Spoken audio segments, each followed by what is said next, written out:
Hello, everyone. My name is Monica Lee, and I would like to welcome you all to the Black Tech Broadcast Mapping Out Accountancy.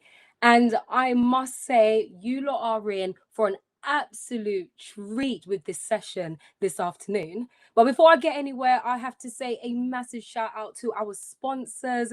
Thank you to PwC and also ICAEW for giving us and helping us and being a part of this to allow us to have this amazing conversation. And before I get anywhere, I have to say PwCs have a series of virtual autumn events this autumn that will get you going, and it's going to be everything about careers. So we'll be emailing you out a link, so please make sure to check your inboxes, because I'm telling you, when PwC put on an event, it's an event that you need to be there. But yes, thanks once again to our amazing sponsors. And I hope you're ready for a very, informative, fun, interesting session, because I'm telling you, the panelists that we have, the speakers that we have, they are going to be giving you everything to do with accountancy. So yeah, let's get into this. I would like to bring first Denise. Is Denise Fernandez here with us? Hello, Monica. Hi, Denise. So Denise is an audit associate at KPMG, so representing our partner, ICAEW. And I can go on about how talented, how amazing you are, and the great work you've done. But I think I wouldn't be giving you justice. So please intro yourself, let them know who you are. So I'm Denise, and I'm an first year audit associate. Actually, it's going to be my second year. It'll be my from next week. At KPMG. I did accounting and finance at the University of Birmingham. I graduated last year in July 2020 in the middle of the pandemic, and then I started working from home in October last year. Great. So second year from next week. That is fantastic. Let's bring in our second guest speaker, Kudzai, who's a senior associate in assurance at PwC. Hello, Kudzai. How are you? I can't hear you. We can't hear you. Yes. How are you doing? Hello. You okay? I'm well, thank you. Thank you for having me today. It's amazing to see two beautiful Black women gracing my screen this afternoon. And it'll be great, Kudzai, to just give them a bit of an insight of who you are, because I know I can't do it justice. I'm going to give you the floor. Well, my name is Kudzai. I'm working at PwC. This is my third year in now. I'm a senior associate, and I'm from Zimbabwe. Lovely. Love that. All right. So we're going to just go straight in. So today is all about mapping out accountancy. And we'll be having this candid conversation, very honest, just kind of get to know how you got into the field, sharing some tips, because we do have so many people on the call, on this, listening, watching, and is ready to just understand how you both got yourself into the amazing field that you're in right now. So let's start with you, Kudzai. Talk to me about your journey in the sector. Like, what do you do and how did you get there? How did I get here? So from very early on, I was pretty good with numbers. And I think growing up, when you're good with numbers, you're told be a doctor, be an accountant. And luckily for me, my dad is an accountant as well. So I was exposed to the profession at a fairly young age. So when I was in high school, I think I did shadowing with Deloitte for about a week just to understand what audit was about in its vastness of it. And then during my undergrad, I then did an internship with KPMG, oddly enough. Loved it. And I decided after I graduated, I was going to go into audit. And here I am at PwC now. Okay, love that. And what about you, Denise? How was your journey into the sector? So mine's been kind of straightforward, very similar to Kudzai's as well. So I was like 7 or 8, and I already knew that I wanted to work in the finance industry. I was telling everyone that I was going to work in a bank when I was older. So then growing up, I kind of had something to focus on. So I did business at GCSE, and then I did it at A-level along with accounting and economics. And accounting was the one that I enjoyed the most and the one that I was best at. So then I decided to do it at degree level, and I did accounting and finance, as I've mentioned. And then at some point during my career, I went to a careers event, and then ICAW were there, and they were talking about the ACA and the qualification and auditing and the industry and everything. And there was a very big emphasis on like the opportunities that we get as a chartered accountants. Like you get to work with like the government or multinationals or professional services firms, investment banks. You can do so many things when you're an accountant. And then it just sounded very appealing to me. So here I am at KPMG now. Journey, love it. What I love about you both is the way that it was just that genuine and organic interest that got you into it. You tried and you thought, nah, this is for me. So it's amazing to see how it's been able to be so fruitful. So Kudzai, talk to me. What is it like working as a Black woman in a regional office in comparison to more international offices? I can't lie to you. I think when I was doing my applications, it was such a daunting thought, just thinking I might be the only person who looks like me in the office. But fear is something that cripples you, and I just decided not to let it do that. So I went in, and in as much as I was a minority, I think what PwC does so well is be inclusive. So you don't feel it as much as you think you would have. They have programs that help empowerment of Black women and just Black graduates as well. So I think just knowing that they had my back and nothing terrible could possibly happen, and structures are there should something happen. Love that. I'm so happy that there's things in place to allow you to feel that you can grow and feel comfortable. That's a good experience. I'm happy. Denise, you mentioned that banking and finance was something you always wanted to do. What attracted you as a child to the big wide world of accounting? So as a child, I did not know a single thing about accounting. I did not know what accountants were or what they did. I did not know that was a profession. I said my mom used to take me to the bank with her because back then you'd have to go to the bank to like pay bills and stuff. So she'd just take me, and I just thought the whole environment was really cool. Like I thought everyone always looked so smart, and they had like the AC in the office. So I just wanted to work in an office and work with money. And then it was kind of like as I got a little bit older that I started learning more about accounting. But as a child, I did not know anything. I just thought it looked cool. Okay, all right, I like that. And it will be great to know as well, Denise, as a Black woman, your experience, what were the barriers breaking into accounting? I think because accountancy is known as to be a very white profession, I think as kids I say, you have that fear that you're going to be the only one. But the reality is that you're not. I think there's a lot of fear, but then once you get into the industry, you realize that you're definitely not the only person. Some of the barriers, yeah. And were there any role models for you whilst on the journey, or people that you've met that inspired you to be like, you know what, this is one of my dreams and I'm going to follow through no matter what obstacles I may face? Yes, I was quite lucky that I have a friend that we met at university, but because she was doing a school leavers program, she's been in the industry like a lot longer than I have. So she would tell me all the stories, like the real insight of what it is to work, one at KPMG and two in the industry. And then she'd also give me like a lot of advice when I was doing my application and everything. So it wasn't like I was blindsided into coming into the industry. Like I had a pretty good idea of what it was like to work in the industry from her, because she's a really good friend of mine. Okay, building that network. I'm here for it. Love it. What about you, Kudzai? Have there been any obstacles that you faced or whilst being on this journey? I think the one obstacle that you would face is something that's internal, because you do think you're the only person.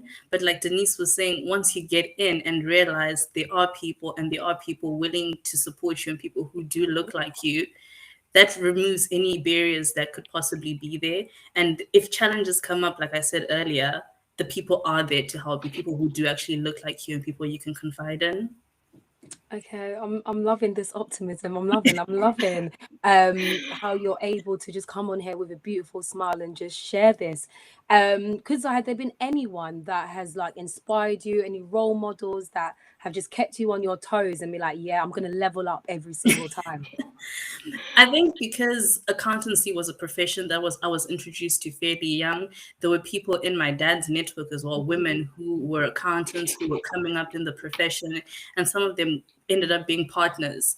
in their respective offices. And when you have someone like that who you look up to, who you can get advice from, it's very helpful. And just building on that network, you then find once you're in a firm, there are people who willing to take you on mentoring programs. And once you have something like that, you have a clear path of where you want to go, how you want to do it, and what you want to achieve.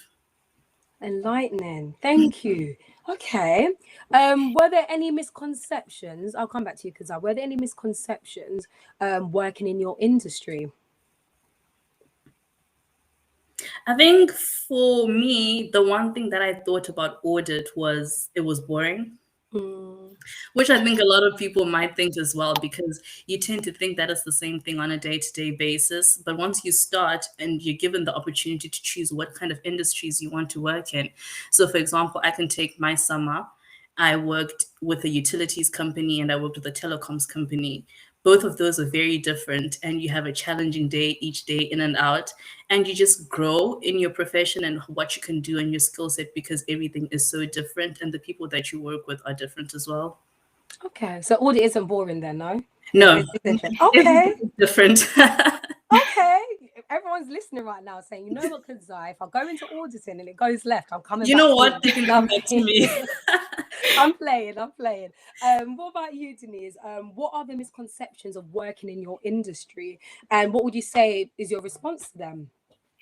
I think for me, the biggest misconception is that there's a lot of maths involved, which is understandable, but there's not. The actual maths aspect of accounting is actually very, very simple.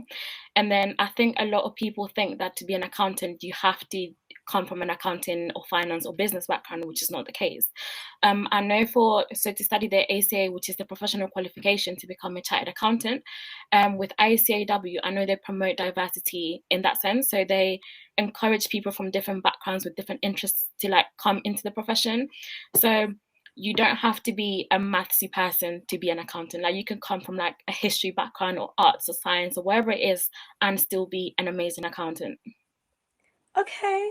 All right. Why do you not tell me this, please? Okay. When I was in uni, like this is why this having this event right here and having this opportunity to be on here, there's so many misconceptions, and for you to kind of iron out some kinks, you two may be just that one step closer and making people feel like, okay, I can do this. Because when I had accountancy, I had maths, and when I had maths, I heard I got a B and I just scraped a B. So okay, we move. Girl, I had a B as well, so it's okay. Yeah.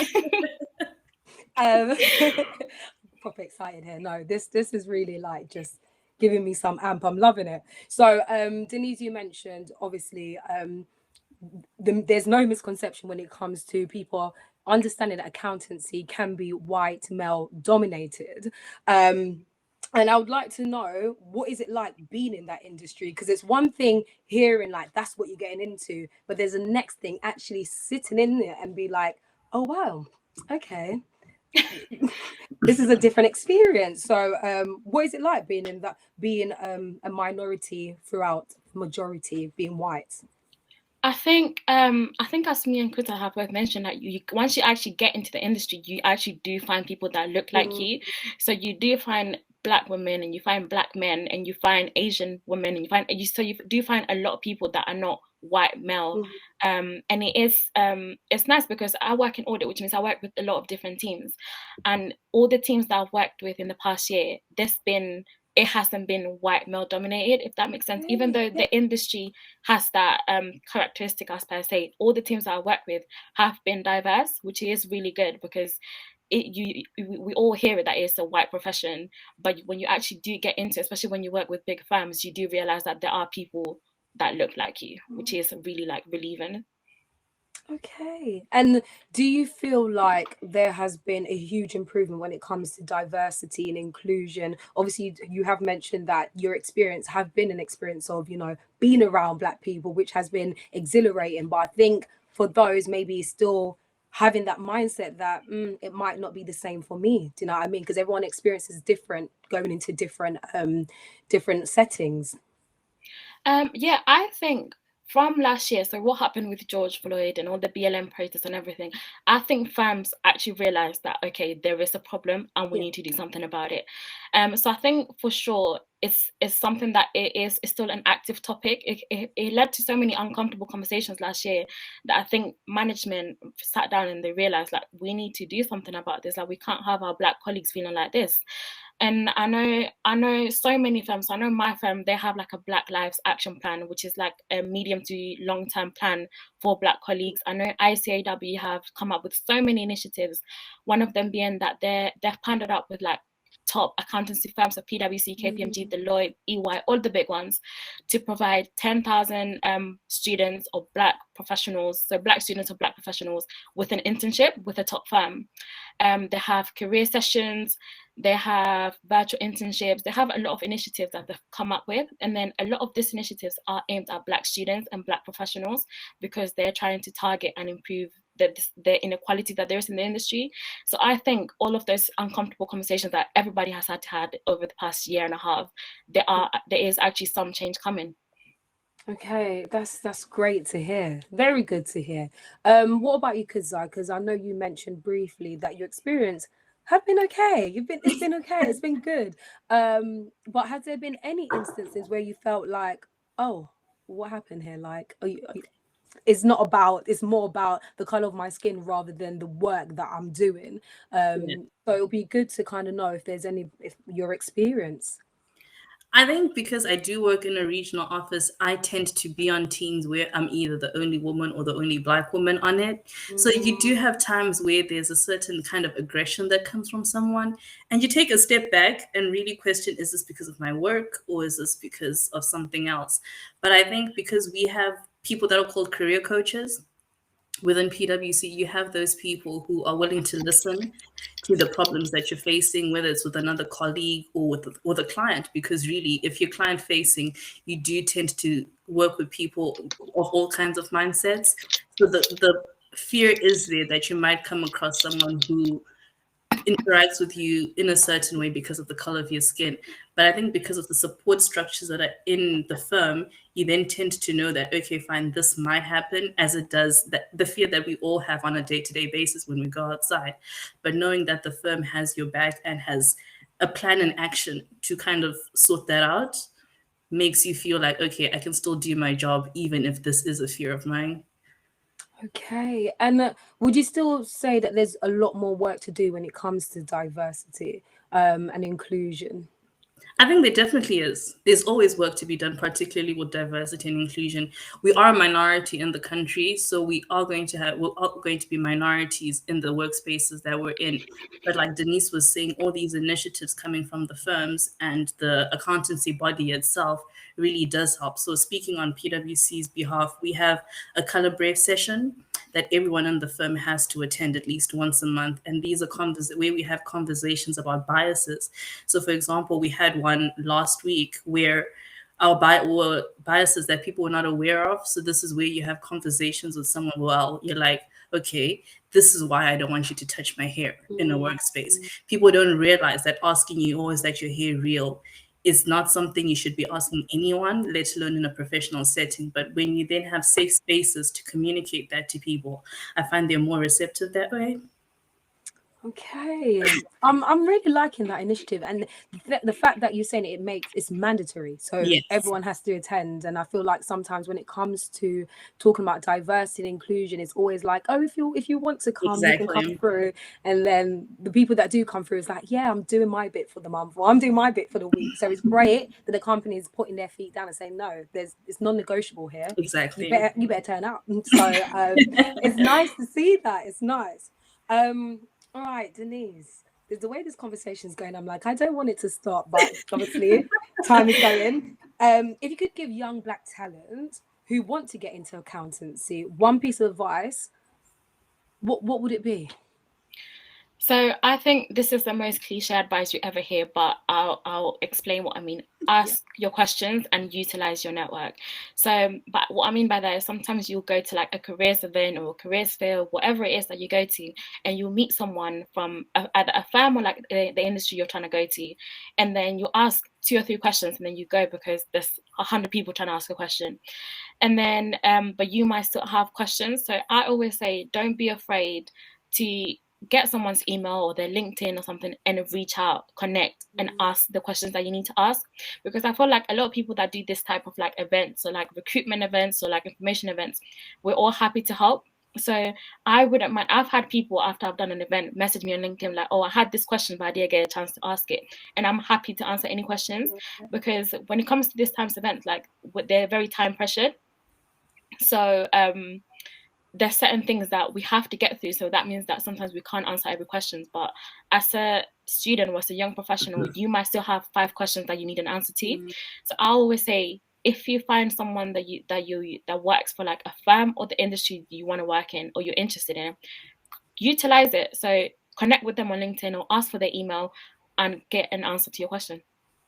Love that. And just to add on to it, is there an advice that you wish someone gave to you before you kind of stepped in and you're like, oh my gosh, this is a reality shock. Why didn't no one let me know? Like, come on, hello. Oh, that's a hard question. I think the best advice that someone could have given me that they didn't is that sometimes you are going to be busy, and sometimes that means you do work a little bit later. But sometimes it means that there's sometimes in the year that you're not as busy, and that means you get to work a little bit less. So for example, our busy season is January to March, so that means that sometimes I might have to stay at work for like 6:30. But in the summer, KPMG, they gave us like a little break, so every Friday we could stop work at like 1. So it is something that there is a balance, and I wish someone told me that, because I thought I was going to be busy all the time, or I was going to have the same week all the time, when that's not the case. And you know what's amazing? I see a lot of workplaces really kind of putting in this work-life balance. And it's great to see, because when it comes to like maybe my mom's generation, that wasn't a thing. Like, you had to keep working. Yeah. So it's great to see that they're taking that initiative and they're understanding how important it is to have that balance. Love that. What? I'm gonna try. What do I need to get? My ACA and all of that. I'm gonna try it. Yeah, all of that. All right. What about you, Kazai? Talk to me. What piece of advice could you give to a Black talent that is trying to get themselves into accountancy and want to flourish? I would say be yourself. I think because of the tendency and thought process that we are entering wide spaces, we have to kind of assimilate. Be yourself. Most people will respect you a lot more, and you will get further by just being yourself. Okay, I love that. Be yourself, be unique. Just be you. All right. So we have got a few Q&As. And can I say, Denise and Kudzai, thank you so much for like being here and, you know, utilizing your voice and coming on this platform and doing it, because I don't think you'll understand how many young Black talents that you are helping by just seeing your face. And like a lot of things, like representation matters, and I feel like a lot of time we don't realize how important it is until it gets to that crunch time. So thank you. So let's get through some quick questions. We're gonna have to just keep it like, I'm gonna fire some quick shots and then you just let me know, and anyone can feel to answer, please do. So have you been able to get a mentor, and how would you recommend getting one if you've got a mentor? I would say just ask. Yeah. There's so many women, there's so many people in the office, managers, senior managers, and most of them are very friendly. If you really just ask and ask them to take you on, you can start by just having a cup of coffee once a week, asking them what path they took, what they recommend you do. Most people are more than willing to help. Okay, Denise, was you going to add on to anything, or? Yeah, basically what I said, just anyone can be your mentor. Like, there has to be like a specific type of person to be a mentor. Anybody can be a mentor. It could be like someone that's a year above you, 2 years, 3 years, or it could be a partner. So anyone could be a mentor. So I think if you ask, and then I'm assuming sometimes we'll have initiatives to like connect people to like senior management to have like a mentorship relationship, but just ask, as good as I said. Amazing. All right, next one. How busy can it get in the profession, and how do you manage mental health and a busy workload? Ooh. Who would like to answer? Denise can go first. It can get busy. I can't even lie to you. It can't get busy because it is a regulated profession. It is a busy profession. But I think because mental health is a big thing in the profession as well, I find there's a lot of initiatives to do with mental health. And I know for me, like, I can message my manager if I'm having a rough day, like, I can't do this. Or I feel like you have to communicate when you're stressed out, when you have anxiety, or whatever you're feeling, you have to communicate it, and someone will be there to help. But what you can't do is expect people to know what you're feeling or why you're feeling like that. Once you communicate it, there's loads of things you can do, and then the firms will help you as well. But you have to tell people, you have to tell someone that you're struggling. Great, thank you. Kazai, did you want to add anything on? I think just on top of what Denise said, just have boundaries and know your boundaries and know your limits. And once you cross those, communicate it. All right, lovely. Another question, you did speak about this briefly, Denise, but the question is, do you know of anyone who's not come from a maths heavy numbers background that got into accounting, and are they at a disadvantage? So you kind of touched on it briefly. Yes, for sure. So when I started last year, there were people from that did computer science, people that did history, arts, some in engineering, that we all started together. We're all doing the same exams, and they're not at a disadvantage, because when you're doing a professional qualification, so I'm doing ACA, for example, they teach everything from basic, so they don't expect anyone to have any prior knowledge. That's why when you apply to things, they normally say that you can come from any disciplinary, from any degree, because if they wanted someone from a maths person, they will specify that on the entry requirements, but they don't, because as I said, they want people from different interests, different degrees, because it just brings a different perspective to the firm. Okay, great. And Kudzai, can you add on to that maybe, or? I actually think people with a non-maths background have it a lot easier, because you're entering into with a blank canvas. Whereas if you have an accountancy or maths background, you're going into it with preconceived notions. So if you have an English degree, you're probably much better off than someone who has accounting anyway. Okay, lovely, thank you. That's as much as we can do for the Q&A. I just want to say once again, thank you. Kudzai, is there anything else that you'd like to add? And before we close off, any other tips that maybe can be of hand and help? I think just apply. If you're scared, apply. If you're fearful, just apply. Let that fear and that scaredness propel you into applying, because the opportunities are there and they're endless. Love that. Love it. Thank you so much to you both for coming on this afternoon and giving your time and just literally dropping some gems on everyone. Honestly, I wish I knew some of these things earlier, but this is why this is here. We're learning, we're growing. And I hope in the audience you've been able to get as much, and you're writing things down and keeping things noted. We're going to be going into the second session very soon, so do not go anywhere. We have got Kia coming next, finance guru. We're going to be having a conversation. And yeah, we're just gonna, it's more information, but trust me, it's not overload, so it's gonna be good. But thank you once again, Denise, once again, Kudzai. My name is Thank you. and it's been an absolute pleasure having this conversation with you both. I hope you thoroughly enjoy that, because I'm being so honest, I'm here full of so much information, and I'm like, this is everything for me. But yes, we are going to go into the second part of this session. And we have got Kia, who is a finance guru, the founder of Pennies to Pound platform, public speaker, co-host of the BBC 5 live podcast, Your Work, Your Money. And I have seen this woman growth, absolutely talented, and it's an absolute pleasure to be able to sit down and have this conversation with Kia, because Kia's done some phenomenal work, and it's just great to see that you can come from wherever you are, but if you're determined, and you have all that angst to get things done, it can come to play. So where is my Kia? Is Kia here? She's coming through. Hey, Monica. Hi, babes. Oh my gosh, this is great. No, honestly, I'm so happy to be here, and I'm happy that you're here, Monica. You're amazing. So thank you, Kia. I thought we go back. We go way back.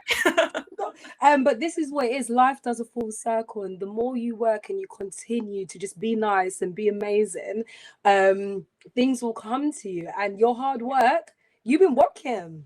I have been working. It's coming up to almost 2 years now that I've been doing this. And it's been a roller coaster, but it's been a great one. So yeah.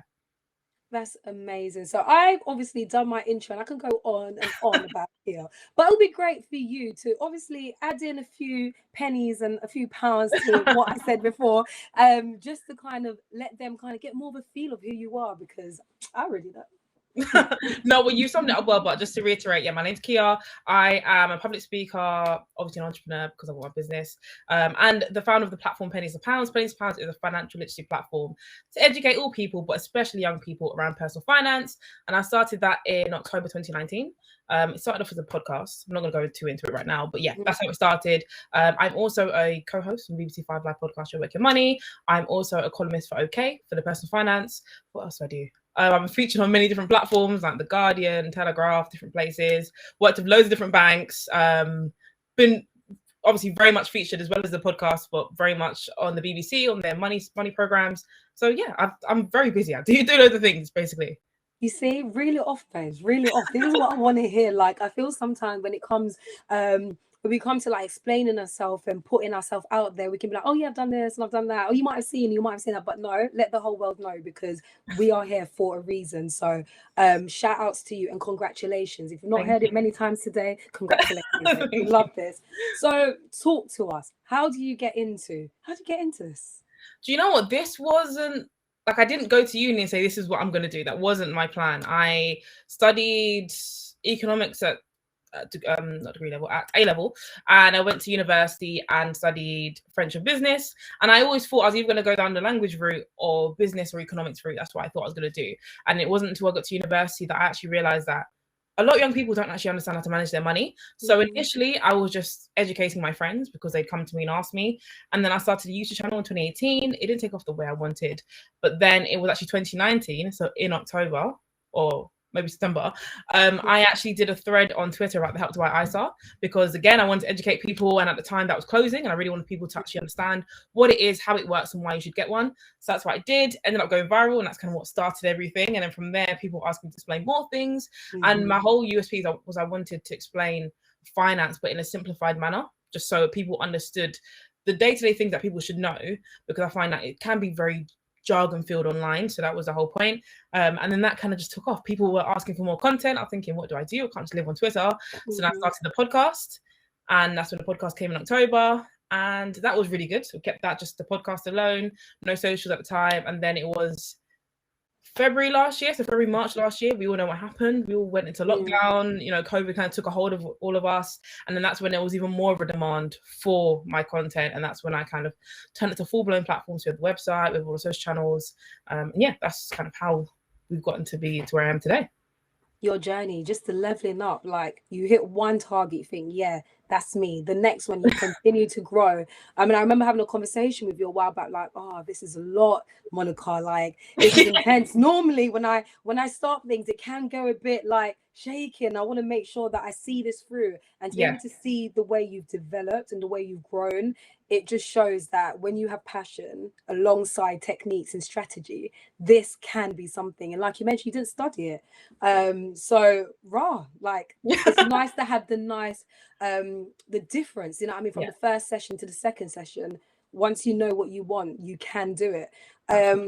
So you mentioned briefly about, the negative kind of perceptions when it comes to finance and the jargons, and it can be overwhelming. Very overwhelming. Very much so. Especially in the Black community, sometimes we don't really talk about money. What do you think the negative perceptions of the finance industry are? I think, as Denise and Kudzai mentioned before, I think a big negative misconception, idea that people have, is that it's a very white dominated space. And I know I definitely felt that throughout my journey. I know I almost would go into rooms like these big banks, and I didn't see many people who looked like me, let alone women. And I did feel like, oh my gosh, what am I doing? Do I even belong here? And I think that is the conception that a lot of people have, a lot of young Black individuals have. You think, should I even get into finance, or should I try and elevate to a certain point, because don't people who look like me being in the space? And I completely understand it is very daunting to walk into places and you don't really see other people who look like you. But I think that was even more reason as to why I wanted to do what I do now, to be that that figure that people can look up to. Amazing. And you know what, when it comes to creating content, we can see that there is a flood of like fashion and, you know, travel and beauty, which is amazing, by the way. But what kind of stands out for me is like, you didn't go into something that was already popping, do you know what I mean? Or something that was already maybe easier to tap in. What Yeah. made you think like, I'm gonna go completely left? You mentioned briefly about, you know, it's just me having a conversation with friends Yeah. and so forth. But what was that seal of stamp of approval that, like, you know what, it's financial. I can do all of that, but finance is going to be at the head for me. Well, I think many people on this call have probably heard of Martin Lewis. You know, White Man. He talks about money. He's amazing, by the way. I do really look up to him as a figure who talks about money. But I think when I saw what he'd built and I learned a lot about his journey prior to even starting Pennies to Pounds, I was just like, wow, so you can actually do this. But again, his journey was like over the course of 10 years. Right? But I thought that's really cool. And then when it came to actually creating content, I thought a podcast is one thing. You know, you can kind of do a podcast on whatever you feel like. So that's why I started the podcast. And then from there, the more I got into it, and obviously, I guess the bigger, so to speak, that I got, the more I realized that there's actually an interest for this. Like, there's people who actually create this financial content already. I just wasn't in that space. You know, so you look at certain pieces of content, you're in that space. So I wasn't in that finance space before, but now I'm realizing there's actually people who create content. Maybe I can do this, but I was just trying to find my feet. What does that look like for me? What am I comfortable with? What do my audience engage with? And yeah, then I just kind of fell into my way of delivering my content, you know, my branding, and just all of those things. But again, it was a very strange thing to go into. I remember sitting down and telling my dad for the first time, this is what I'm doing. The way I told him, I was still at university, so I was in my final year and I was working part-time in retail. And I said to him, right, I've decided, this was in the height of the pandemic, by the way, like we're going to lockdown. I said to him, I've decided I'm resigning. And my dad literally went mental. He was like, what do you mean you're resigning? You need money. I said, no, I'm doing this. At the time I was working with Monzo and I was featuring BBC quite a lot. And I said, no, I'm doing this. I don't know how it's going to pan out. I've got savings to cover me in case it doesn't work out and I'll get a job again. I have no issue with that. And he wasn't happy with it, but I resigned. And now we look at it now and he can't imagine me doing anything other than what I'm doing now. But I had to take that plunge and do it. And I'm so happy that I did it last year. Oh, that's so amazing. It's so nice to be able to have like a nice success story. Like, do you know what I mean? And you're Yeah. still on your journey, and I still see that Rocky is going up, up, up. Do you know what I mean? Like, you just continue to just show us that the levels where you put it and no one else can put that finishing line for you, which is just everything. Has there been any obstacles that you faced whilst being on your finance journey and creating content? Because tell me, beauty, I tried, baby. It's a lot. I'm like, I'm too old school for this. Like, I'm like, let me just post and go. Why do you want to know so much? Like, it's not that deep. I think a big thing for me was probably just not feeling like I belonged, because like I said, I studied business at university. I did want to study economics, but there wasn't many universities that allowed me to do economics and language, which is what I wanted to do. But because I didn't go down the traditional route that we've heard already, because I didn't, you know, go down into all these qualifications, even though I had the knowledge, there was no like certificate to say that she knows what she's talking about. I almost felt like I shouldn't be talking about this. But then I kind of, like I said, researched a lot for other people's journeys, and I realized, you know what, unless you want to go into accounting, which is absolutely amazing, which is obviously what we've heard before, cool. But in terms of what I do, it's not imperative. You can get the qualification, but you don't have to get the qualification as long as you know your knowledge. So that was a big one for me. And I think second one was understanding what my audience like and getting used to showing my face, which sounds really weird, but I never decided that I wanted to be like an influencer. And like, I go out now and sometimes I get recognized, and that's still quite surreal for me. So I never actually decided that this is what I want to do. I want people to know who I am. So I had to get used to actually transitioning from just being like this faceless page to actually being able to interact with my audience and my community. And that was a big barrier that I had to overcome personally, you know, getting used to showing my face, getting used to how I sound, obviously editing podcast episodes and all those kind of things. So yeah. I hear you with the sound, you know. When I listen to my voice, I'm like, you're doing too much. I don't want to hear it. Like, wow. But no, it's nice to hear that on your journey there has been maybe just a few, you know, lessons, and you've been learning. I don't like to call anything a loss because we're on a journey right now and it's life. But you've been able to overcome it and you're still continuing to grow. So that's just like, everything. Have you got any advice to somebody just starting out creating content about finance? Oh, what I would say, and I say this to everyone, is to focus on your branding. So I think this is what will set you apart. 100%, because there are multiple different platforms which talk about finance, right? And everyone's good in their own right, and everyone should follow 2 or 3 at a time. But I think some of the better performing ones, if you want to say, because everyone's amazing, but you know, if you want to kind of put it in quantitative terms, like the best performing ones are the ones who have invested in their branding and put money into it. So I'm not saying like from the get-go throw loads of money into branding, but I think understanding that that's what will set you apart, and that's what brands are looking for, because brands ultimately will pay you for access. Number one, that's first one, they want access to your audience, and they also want to pay you to be part of your branding. So if you just kind of create stuff and you just kind of use Canva, you don't really have any kind of identity, it's not really going to help you in the long run. So that's why I say, like, my number one is, if you decided this is what you want to do, have a catchy name and have a clear branding. So like for me, when people see pink, they know that's Pennies Pounds, that's my logo. And there's some other people, like when I see red, I think of certain people, different colors I associate with certain accounts, and that's what you want to develop for yourself.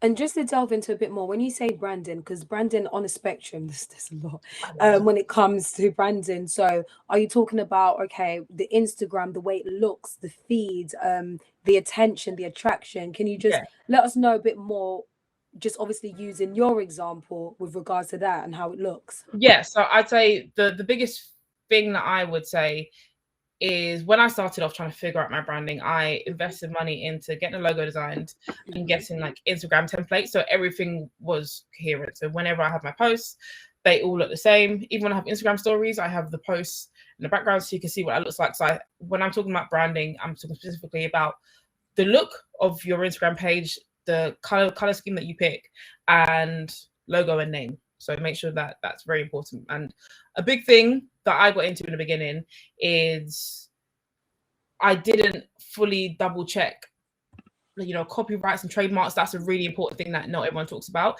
If you have decided this is what you want to do, make sure you go down the route of like trademarking your name and trademarking your logo and stuff. It sounds silly. It sounds like, oh, I didn't need it in the beginning, I'm not sure. But once you are sure that it's what you want to do, trademark it so you don't get into anything. No one's trying to take your name or your logo or anything. You can kind of assure that you're covered. Great advice. Great. Do you think there is a growing community of Black content creators making content about finance? 100%. Like, I think the more it is with any industry, the more you see someone who looks like you, the more you realize it's possible for you to do it as well. And like I said, I only knew of one person at the time when I actually started everything who's like a Black individual. And I said, okay, this person's doing it. I love what they do. I want to do it too. But I think when you see more people who look like you, who are being featured on newspapers, who are, you know, working with different banks, you realize that it's actually a possibility. And I think it's always growing. Like, I always speak to people who are like 18, 19, interested in what I do. How did I start? How can they start? And yeah, I think it's amazing. Love that. And just to add on to that, do you feel like it is important for more Black content creators to talk about finance and to create content about finance? 100%. As you touched on in the beginning, finance is a taboo in the Black community. We only talk about money when everyone's doing well. So when someone's doing well, you will know about it. You'll see it in their cars, their watches, they're spending money at expensive restaurants. They will not hold back. But when someone's not doing well financially, crickets, you don't talk about it at all. And because there's that disparity in the way we talk about it, it's so important to have, you know, Black content creators, especially around finance, who come and say, you know what, when you're doing well, that's great. But equally, when you're struggling and you're in debt and you're trying to figure out ways out, that's okay. Let's talk about either way. Let's have those conversations, and making it more accessible and normal for the Black community is essential. So when you have someone Black having those conversations with the Black community, it makes it a lot easier. It's so true. It's so true. The way that, you know, people showcase their wealth. And when we do hear about maybe the bad stories, when they're so deep into debt, that's when you hear them talking about money. And it's like, why you not let me know? Like, why do we have this? Or and it's so easy to. We're living in London. London is expensive. Like, and I feel sometimes people feel that, you know, getting that monthly pay means that there's consistency and continuity in it. And it's like sometimes when your bills, tax, this, that comes out, there's nothing less. So it's all about managing. And managing money is hard if you weren't taught from a young age how to do it. Exactly. It's very hard. And I was fortunate enough that my parents did teach me, but I have a lot of friends who didn't have that education, and that's okay. But it's just about when you get to the age where you are ready to learn it, learning that. And it's like I said, it's even better learning from people who look like you and maybe have gone through similar experiences as you as well. Yeah, I've come to you many times, like here at the beginning, I'm like, yeah, like, babes, like, I don't know about this, I don't know about that. What should And I I'm do? here Like, for everyone. here to buy, or do you know I'm shared, like what is it? And yeah, it's so easy to just see money. It's like, yeah, it comes and it goes, and that was kind of the upbringing, like it comes, it goes, don't stress over it. And it's like, but what about the savings? And then the pandemic happened and everyone's like, but don't you have savings? It's like, I didn't even know savings exists, and to a certain extent having savings is a privilege, is to be able to have excess money, but you know, different lifestyle, different upbringing, it's very different. So thank you. I will say definitely one of the pioneers in the community, definitely making a stamp and making sure that money is being spoken about in a positive way. Positive. Yes. And that's the most important thing. So we've got some questions. And I hope everyone that's logged in and watching this are feeling empowered. And, you know, make sure to follow Kia, like, you know, on Instagram, and also Kudzai, who we had before, and Denise. Like, these are all leading women in their respective field, making sure to make a stamp and doing something they genuinely love and genuinely interested in, and sharing it with you all because they feel like, you know, you can be a part of the community too. There's not this huge gap, like it can work. So thank you. But yeah, let's get into some questions. So Kia, have you got any advice for interviews for jobs in finance? Oh, that's a really good question. What I would say is there's loads of resources online. So like I see there's so many people that I follow myself, even I'm not even applying for jobs, who share valuable tips. So like I also have to talk about personal finance. There's people who talk about actually getting into, you know, financial interviews, especially TikTok. Oh my gosh, the way TikTok is full of gems. 100%.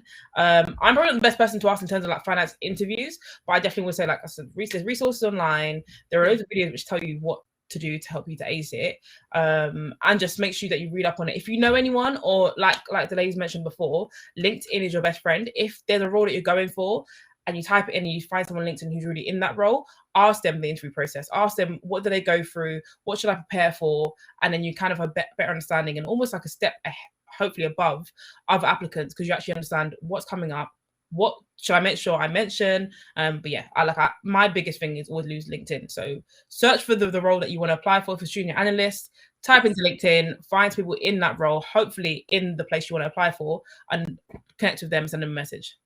Love that. All right, we've got more coming in. So are there any areas of finance you think are unknown to students that will surprise them? Unknown. I think the biggest one that I find when I talk to students is most students don't know much about pensions. And I love talking about pensions because I know no one ever talks about it. So I adore talking about it because I'm young myself, obviously. I'm in my early 20s, but I also understand how valuable it is to start thinking about your pension as soon as possible. So I'm not saying with your student finance, you know, go and put away for your pension, but I'm saying once you actually enter your grad job and you've got some actual money coming in, considering your pension, enrolling into workplace pension is very important. I think that's pretty a big part that a lot of students don't learn at university and don't always consider. And as a freelancer, yeah, I just have to chime in right here. Yeah. Yeah. I hear that still. Okay, I'm making notes still. I'm learning. Don't get twisted. You're never too old to learn, all right? Never.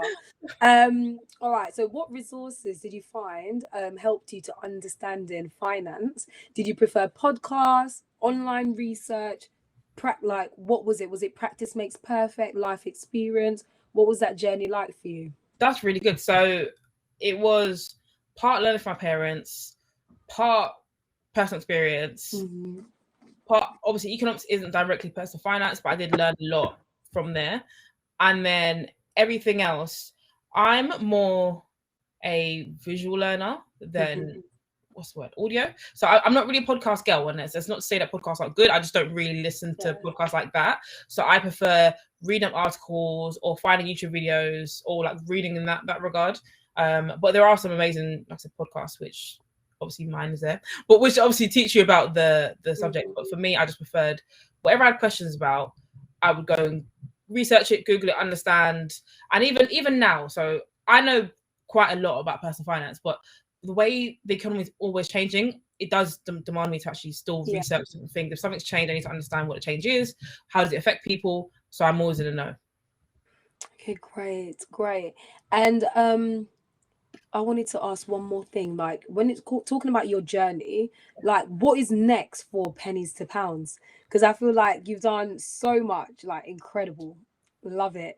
And it'll be great to know, like, what are the next steps for Kia? That's a really good question. So obviously we are coming towards the end of the year. So for me, this is like, I always do this every year, even when I was in university. The end of the year is like the planning phase. So reflecting on how the year's been and what I want to do the coming year. So this is where I'm at for October, November, December, just planning. And for the new year, I really want to keep growing Pennies to Pounds. So it's done amazing and, coming up to 2 years. But I want to just keep growing it. Obviously, the website is going to be a big function for me in next year. So I really want people to, I want it to be a resource. Whatever questions you have, the website will answer all your questions in a simplified manner. Obviously we've got the podcast. I want to do more visual content. So I want to hopefully, I've done some videos on YouTube, but I really want to be consistent. So you guys have heard it now. And I've got some cool, amazing formats that I'm going to be working on in the new year. So stay tuned with that. But like I said, just creating more content. That's always my aim. And just creating high quality, informative and simplified content. Great. And is there any final bits of advice for young people and their money? Because I can't lie, since the world has opened up here, July, I was like, living my best life. Just because I'm like, I don't know when it's going to close down again, but that's not going to happen because we're not putting that into the atmosphere, into the world, not happening. But I've been enjoying, because I'm like, I didn't enjoy for a year. So we move. But for those that's like, back at uni, crunch time, and they're trying to obviously maybe try. There's a lot of entrepreneurial activities coming up as well alongside. Is there any like advice that you can give them to be like stay in check when it comes to money? Yep, I'll give you 3 tips. Give you 3 quick tips. Number 1 is don't underestimate budgeting. I love budgeting. Whatever you like, app, spreadsheet, pen and paper, figure out your method and invest in it and do it. I do it every month. That's really important. Number 2 is when you shop online, always look for a discount. This is my favorite thing to do. I try not to shop full price as much as I can. There are loads of extensions, that you can add to your browser. I have it on the Pennies to Pounds website, so I'm not going to go through it now. But there's loads of extensions that you can download to help you save money. And then number 3, I had it in my head. Number 3, again, on the Pennies to Pounds website and TikTok. But there are loads of apps which can help you save money when eating out. And this is my favorite thing to do. I love eating out. And especially with, as you mentioned, things are opening back up. Make sure you do it in a smart way. Download some of the apps, help you save money, but still enjoy yourself. And just be smart with money. Okay, cool. I know you love Chinese, so I know that. I do love Chinese. I know that about you, so you definitely do like eating that. Love that. No, thank you so much for those tips, because I'm taking mental notes, trust me, like, because I'm in it too, all right?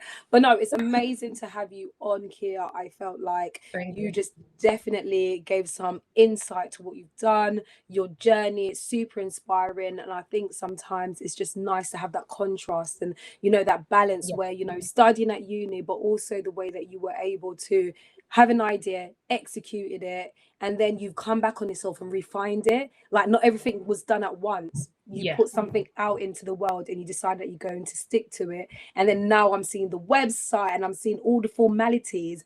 Like, just do it. You've done it on the flip side, but it worked. And I think sometimes you need that push. Just do it. So you have to commit. Just go for it. I was petrified, but you just got to push through it and do it. Love that. So thank you so much.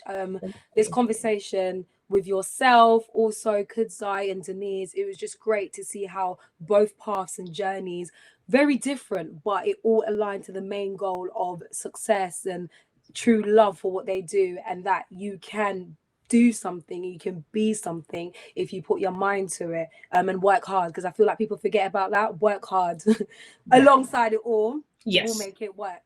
So thank you so much, and everyone that was tuning in and listening to us, watching us. I hope that you were able to leave here feeling refreshed and ready to take whatever you're doing to the next level. I do want to say a massive shout out to PwC, our sponsors, and ICAEW and the broadcast for being here and just creating this platform and putting Black people to the forefront, and not just doing it for the moment, but trying to create a whole momentum of it. So thank you so much. I want to say a shout out to the guest list as well. Shani Mears, just doing fantastic work. If you don't know about the guest list, we're going to make sure you find out. It should be on the website. So if you want to know more about Kudsai, Denise, the broadcast, please do check it out. The website, we have renewed everything for you so you can see it. My name is Monica Lee, and it was an absolute pleasure hosting this. Loved it. I'll be back next week, Thursday. All right. I'm not going nowhere. So hi. But yeah, I'll be back next week and we have another session. So do not go anywhere too soon, and make sure to have your alarm on because we move. That is it. We move. All right. So have an amazing afternoon. And thank you so much for having myself and everyone today. Thank you, the broadcast. Love it. Thank you, guys. Take